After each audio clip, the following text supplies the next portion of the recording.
absolute wanker. Well, I've been doing comedy for 24 years, and I started off playing funny little pubs to not many people. Just look how far I've come. I did win the Leicester Comedy Festival Silver Stand-Up. It's not as glamorous as it sounds. To qualify, you had to be over 55. No upper age limit, right? Backstage, it was like God's waiting room for comedians. One of the acts, just before he was going to go on, he was in a chair, eyes closed. We didn't know if he was asleep or dead, to be honest. Somebody said, "Do you think we should wake him?" Nah, improve our chances. And I did my 5 minutes, and I won, and I was really excited. I phoned my wife. I said, "You'll never guess, because I've only gone and won." "Oh, that's fantastic," she said. "And you would have realised by that accent I am in fact married to a Bangladeshi." What have you won?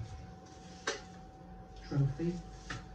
I'll show you when I get home. 2 hours later, I'm back in Gloucester in the living room. Showed her the trophy. Anything else? No. What about the £500 cash prize? Because I googled it on the website. I was gutted, like, because I had that lined up for something else. I've got to be honest. And the competition was 2 days after Valentine's Day, and we did celebrate Valentine's Day. Me and my wife for 22 years, and by that I don't mean I'm married to a 22-year-old. That would be exhausting, and it's not going to happen because I've got no money. But we did celebrate it, and I phoned the florist. I said, "I'd like to order some flowers." I said, "That's fine. Would you like a card?" I said, "Yes, please." They said, "What do you want on the card?" I said, "I just put the Lynn love Nick." And she said, "Would you like a kiss on the bottom?" I said, "That'd be fantastic." "What time do you want me there?" She said, "No, I meant on the bottom of the card." I said, "Yeah, I know. I'm a comedian. I was just making a joke." And quick as a flash, she said, "I bet you don't get many gigs." Which was, it's not the first time I've been rebuffed. I was in the VW garage a couple of weekends ago looking at a new Polo, the burnt orange. The sales lady came up. She said, "Do you like the colour?" I said, "Actually, I do. Yeah, I really like it." She said, "I call it the Marmite colour." I said, "No, it's definitely burnt orange." And she went, "No, I meant you either love it or hate it." I went, "Yeah, I know, I'm a comedian, I was just making a joke." She went, "Oh, for fuck's sake," and just walked off.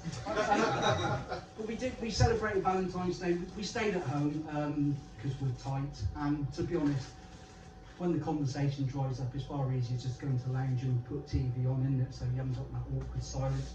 But we sat there, and Lynn said, "Can you remember how we first met?" Well, she did give me a chance to answer because she's clearly psychic. So you had 2 adverts in the Lonely Hearts column. I said, "Did I?" I said, "Yeah." She said, "I only applied to one." I said, "Why was that?" She said, "Well, in the other one, you put your height and colour." Right? I didn't know she had an issue with my height. I should have realised, because a week after we got together, I suggested we go for a day to Alton Town, and she said, "What's the point you going?" You're laughing way too hard at that. And then when we got married, I came home one day. She said, "Can I ask you something?" I said, "Yeah, what is it?" She said, "How do you feel about only being 9 inches taller than the largest emperor penguin ever recorded?" So do you know that? I googled it. Right? I thought, I'm clearly married to somebody who's got way too much time on her hands. But we have been married 22 years, and she said, "Oh, there's no romance in our relationship anymore, is there?" I said, "What do you mean?" She said, "Well, maybe when we're being intimate, it'd be nice to have some music playing, just to break the monotony." So I took that on board, and it was quite difficult finding a track that only lasted 26 seconds, but it was difficult.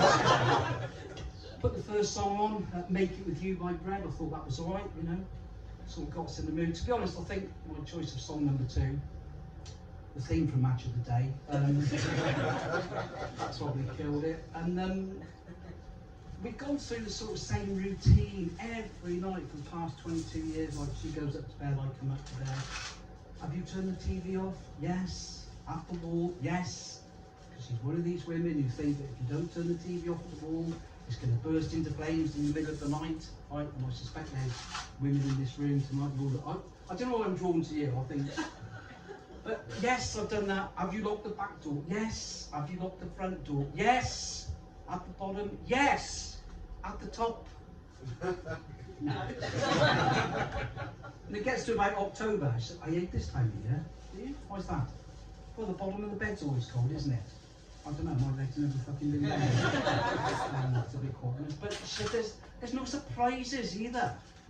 So the other night, she was in the bathroom getting ready. I went into the bedroom, turned all the lights off, lit some candles, hid under the bed. And when she came in, I just grabbed her ankles. And apparently that wasn't a surprise she had in mind. I've got to be honest, that joke normally goes down far better. I'm quite disappointed in you. You've let yourself down with that one, but I'll give you that one. That's fair enough. But we've got to a stage in our relationship. I call it the irritating stage. It's only little things like her breathing. And if we're coming up to a junction and I'm driving and I want to turn right and I say to her, "Is it safe to go?" She goes, "Yeah." And as I pull out, and then I'll get, "If you're quick." She hates me. I know she hates me, right? Because I overheard something she said when she had the girls round the other night for book club. Well, I say overheard. I left my iPhone on record. And I say girls, a gaggle of women in their late 50s, just drinking all my wine. And book club is just an opportunity to bitch about all their other friends, really. But I did. I played my phone back, and I heard her say, "Oh God, I hate him. He's like an egg on legs.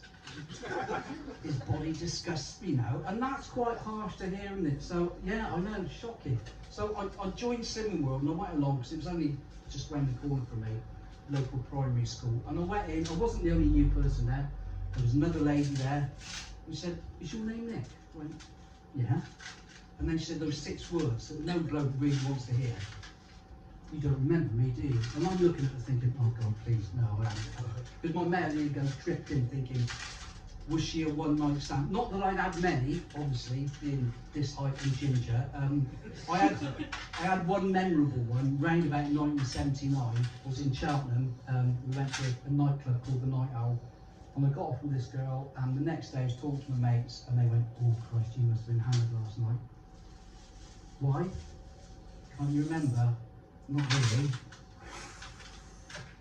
"You're not seeing her again, are you?" "Yeah, I've arranged to sort of see her next Thursday. I'm going to go and pick her up." And I could not remember what she looked like, but I knew where I was going to pick her up. And this was the days before like mobile phones or anything like that. So I'm driving up to this place where I'm going to meet her, and I saw her. And I'm ashamed to say, I just fucking drove straight past. That came back to haunt me. If you remember at the start of this gig, I said I had some adverts in the Lonely Hearts column, because when I got divorced, I did. And I met a few women, not many, but karma came round to bite me, because I was waiting in this pub for this one woman, and she walked in and looked at me, she said, "Oh my God, no," and just walked out. That's harsh, isn't it? Back at Slimming World, I realised that this woman said, "You really don't remember me, do you?" I said, "No, I don't." She said, "I used to tempt you back in the 80s. You haven't changed." I thought, well, clearly I have, because I put on the equivalent of 20 bags of sugar. That's why I'm here now. And this lady came up and said, "Hi, my name's Chris, I'm your counsellor. Do you want to take a seat?" And I looked down over these 2 little plastic chairs, and I thought, this isn't going to end well. It didn't. One chair broke, and I got wedged in mine. And Chris said, "Right, I'm going to ask you a question. So just say the first thing that comes into your head. Is that all right?" "Yeah, that's fine." "Out of anybody at all, whose body do you most admire?" And I still don't know to this day where it came from. I just said, "Tom Daly." And there was like people lined up, "Oh, he doesn't look queer," which was it's a bit harsh, isn't it? But my wife, she's not a happy woman, to be honest. It was her birthday today, so bought her a spa day. That was wrong, because apparently she hates grocery shopping. That's quite a good joke, isn't it? No, it's all right.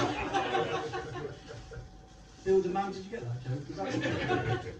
She's going to be bitterly disappointed at Christmas. I got her a pamper date. I can't wait for that. We did do dry January this year. We still drank, just no sex. It was sort of drink related because Christmas Day, 4 o'clock, too many red wines, and I fell asleep at the dinner table. She said I was a disgrace. She was humiliated. She felt embarrassed. The other people in the hotel dining room where we were staying thought it was hilarious. But she said, like, do you know what? She said, I know I've said there's no ramblers, and I know I said there's no surprises. But she did surprise me just before Christmas. She said, you have remembered you're picking me up from my work stool tomorrow. Now that did come as a surprise, because she's self-employed and works from home. I said, no, that's fine.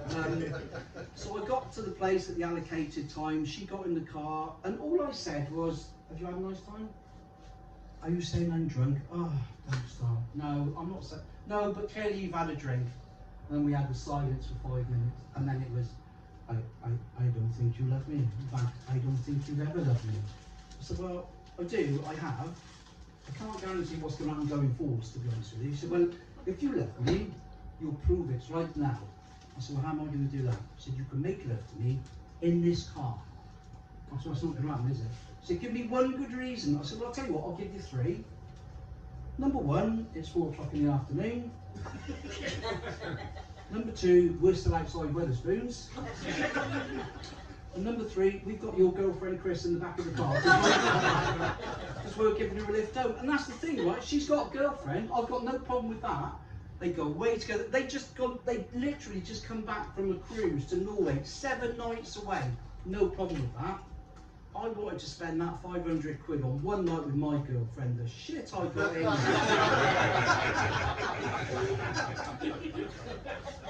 But as Paul said, we did the silver standard, and you have got to be 55 to enter, and it's horrible. I don't want to tell you, like, I'm 64 this year, and I fucking hate it, because life is just whizzing by. And certain things happen to remind you. When I was 50, I was alright at 50. That was okay. I got all the free life assurances come through the door. I could deal with that. That wasn't a problem. When you get to 60, different story. Funeral plans. That's all I've been bombarded with, right? And I know a bit about funeral plans because my mum died in 2019, and she had a funeral plan with the co-op, and as the last surviving son, I had to go and deal with it. So I went and saw the lady in the co-op, and we were just talking about it. And she said, do you really understand the funeral plan? I said, well, not really. So well, look, it's quite a good thing, because you know, you can plan your own funeral, you can have the weight where you want, you can have what music, you can put money over the bar, you can have what food you want, you can invite who you want, and at your age you should start thinking about it.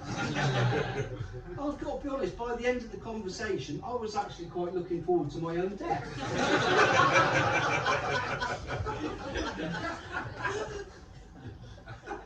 But Mum did die in 2019. She had dementia, and there's probably people in this room who've got families, you know, maybe affected with it, and I'm not for 1 minute making light of it. But she used to say to me, because she never saw me do stand-up, she'd never ever seen me do stand-up.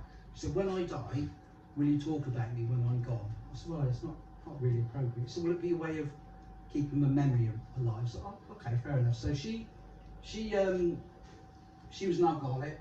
So I was taken away from her up until I was 3, and then went back to her, and we never bonded. And then around about 1974, she converted to Catholicism. I'm not sure why, but then she wouldn't have a bad word said about the Catholic Church. Now, one of the traits of dementia, if you don't know, is they get very paranoid, they lose things, but they don't lose it, they hide things, and they can't remember where it was. And I went round to see her one Saturday morning. So, Mum, are you all right? Yes. You had your breakfast? Yes. The nuns gave it to me. The nuns? Yeah, the 2 nuns that were sat on my bed when I woke up. There were no nuns. But you can't argue, you just got to go with it. Okay. How do you think they got in? Well, I don't know. They probably came in through the window. Well, that's not as far-fetched as it sounds, because she lived on a ground floor flat. I said, I don't think they did come in through the window. Look, Mum, because the window's locked. How else do you think they got in? I've got no idea. You know those keys you keep losing? She said, yes. I said, you don't think the nuns stole them by any chance, do you? And she just said, the thieving bitches. But another trait of dementia people, the people who suffer with dementia is they can wander, and like Mum wandered on 3 occasions, and on 2 occasions she was found luckily. On the 3rd, she went and her neighbours didn't get her in, and I got a phone call to say, your mum's gone and we don't know where she is. I was at a party, phoned the police, told them what had happened. I went out looking, the police went out looking. About 20 minutes later they phoned me saying that we have found her. She's in Gloucester Hospital. So I went to see her and she didn't have a clue what was going on. She was like, oh, they've got it all wrong. No, I'm fine, I don't know. Because I've just been to school. No, you haven't, have you? No. And she didn't know what was going on. And basically, she never came out after that. And when the police get involved, they assign a safeguarding officer to somebody. So I got a phone call to say, hi, I can't remember his name, but I'm PC so-and-so. I've been assigned as a safeguarding officer. Can I meet you at Gloucester? I need to come and see your mum. Yeah, that's fine. So I went and met him. It was about 6 o'clock, late September. And we were just chatting, walking up to the ward. I said, you've been in the police long? And he was a long-serving police officer. He'd been in about 20 years. I said, you've been on the dementia side of things for long? He said, no, I've only done it about 4 weeks. Okay. Word of advice, whatever she says, don't believe a fucking word of it. So we got into the ward and it's full. There's about 8 beds and there's families going in and they're all chatting and it's all really nice. And Mum's led down. I said, hi Mum, this is PC, whatever his name is. And she said, well, have you come to arrest me? And he's like, no, Gene, I haven't come to arrest you. Well, have you come to arrest him? No, I'm not. No, why would I arrest Nick? He's only just been let out of jail. And this policeman looked at me and he's like, have you got to know? What did I tell you? And then she said, because of course he murdered his brother, right? And by now, the level in the room had dropped, people were listening. I said, no, Tim died, didn't he, in 2009 of ischemic heart disease, can you remember? No, you would say that, wouldn't you, after you killed him? We had about 5 minutes of silence, and then she just blurted out as loud as she could. And of course he made me have sex with him before we were married. Like, yeah. This woman in this other bed went, that is disgusting. It didn't happen, did it? I said, come on, we got to go, so I can't deal with any more of this. And just as we were walking out, under her breath, and I don't know to this day whether she knew what she was saying, she said, it's that poor dog I feel sorry for. And we got outside, and the policeman said, have you got a dog? Well, yeah. Oh, so that bit's true then. We have got a dog. We've got an Irish bastard. Terrier, sorry. No, he's all right. He's 4, and he's great. He's been to Crufts twice, like, so we're really proud we show him. We don't take him to those, silly little shows, the fun shows. People enter their dogs in. And if you're one of those people and you've entered your dog and he wins like the waggiest tail in the show, or the happiest dog in the show, he's shit. It basically means they can't think of anything else they can possibly give him. That's the crappiest thing. But he's quite aggressive. He's got a severe attitude, and we quite like watching all the dog programs. The Paul O'Grady for the Love of Dogs, where Paul goes in, has a look at all these dogs, pretend he likes them, then doesn't take fucking any of them home. But our favourite programme is Graham Hall, Dogs Behaving Very Badly. I don't know if you watched that, which is basically a programme about a northern bloke, big tall bloke, turns up jeans, cravat, and he deals with fucking idiot owners, basically. That's what happens, he puts them right. And I thought, actually, it'd probably be worth seeing if he could do something with our dog. And I looked on his website, £875 for a session. I thought that was ridiculous. And I was talking to my mate about it. And he said, well, if you let me have your dog for an hour, give me 50 quid, I reckon I can work out what's wrong with him. Can you? He went, yeah. I said, all right, fair enough. So we had him for an hour, came back, he said, well, I've had him for an hour, I've seen how he's behaved, and I know exactly what he needs. But can you give me the 50 quid? Yeah, it's a 50 quid. What does he need? He said, just a good old kick in the bollocks. Yeah, it's just, I had a week on my own with him last week, because my wife, she was actually on a cruise, so it was just me and the boy. And he was fine most of the week, but he got bored on the Wednesday. And he's been as good as gold all the time. Then went out Wednesday morning and he ripped everything out of the recycling bin. Plastic, there was plastic all over the garden. Oh, for fuck's sake, why have you done that? Thursday night, about 10:30, I just opened the curtains, going to let him out for a wee, and he was going mental. Literally screaming like a banshee, trying to get through the patio doors. And I knew what was going to go on. I had to open the door, otherwise he would have gone through the door, straight down the bottom of the garden, and there was a hedgehog. Right? And he was going mental at this hedgehog. Absolutely barking his head off, screaming. I tried to pull him off, he was trying to bite me, everything. I couldn't get him off. I went and I got the torch. I got this torch, really strong torch, shining the torch in his eyes, nothing. The torch has got a strobe effect on it. I thought, that'll fucking sort him out. Put the strobe on, and it is going like 19 to the dozen, nothing, right? I sort of saw the neighbour watching out the window. I knew that. What I didn't realise was he suffered with epilepsy. And that was a very embarrassing conversation with the paramedics to explain that his fit was basically brought on by a hedgehog. But I was a bit wary about having a dog, because the one thing I wasn't really looking forward to was picking up his crap. Because when I grew up in the 60s, we didn't have to worry about that. Like, dog's diet was different. They ate different, they had a lot more calcium-based stuff, and so their shit just turned white. That's where white dog shit come, and you just kick it and it would just turn into dust. And I thought, how weird must it have been for that first dog to have experienced its owner picking up its poo? And I'd like to reenact that scene for you tonight.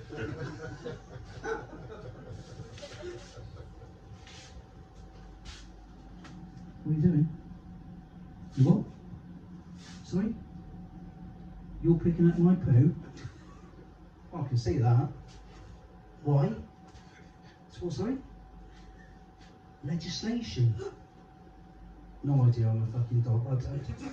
So, what, you're going to use your hand? Oh no, not your hands. You got that little plastic bag. Looks a bit thin. Told you it was thin. What are you going to do now? You're going to what? You're going to what? You're going to carry it all the way back. What? Like a trophy? Fucking brilliant! I can't wait to go in to tell the cat. Can you imagine that conversation? Come here. Come. I won't bite you. Come here. Oh, no, it's fine. Come here. You'll never guess what's happened today. I've been out and he has picked up my poo. Well, I don't know if he'll do it for you. You've got that little tray, haven't you, that you go in, but he might. Right, listen, only one way to find out. Stop using the tray. Right? 2 weeks later, he's out on a walk, meets his mate. You know that cat I was having problems with? He's fucking gone. Why? Kept shitting all over the house. Listen, you've been a challenge. No, you've been lovely. Thank you for listening. My name's Nik Hill. Good night.